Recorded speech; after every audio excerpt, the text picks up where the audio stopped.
Welcome to the Genius Factory. Enjoy the video. You begin now. Collect a working title, 2-3 objectives, and 1 paragraph summary to anchor the prompt. Open Jenni AI and pick a proposal template or start blank. Don't stall on formatting. Tell Jenni the field, the specific gap, and the methods you plan to use. Include desired length like 1,000 words. Once done, ask for an outline and a 200-word introduction. This gives you immediate structure, saves time, and lets you iterate on content rather than setup. Now expand the outline into substantive sections. Ask Jenni to draft aims, background, and a detailed methods paragraph. Request specific examples and the citation style you need.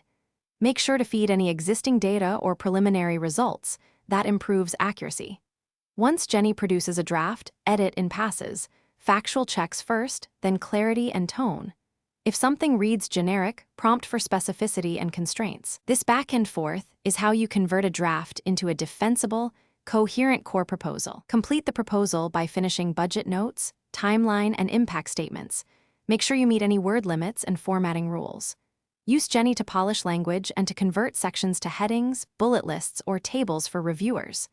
Then proofread aloud or use a checklist: clarity, feasibility, and citations. If something is vague, don't accept it. Provide a concrete example or counterexample and ask Jenni to rewrite that paragraph. This targeted revision is the key troubleshooting step. Thanks for watching. If you found this helpful, don't forget to like and subscribe.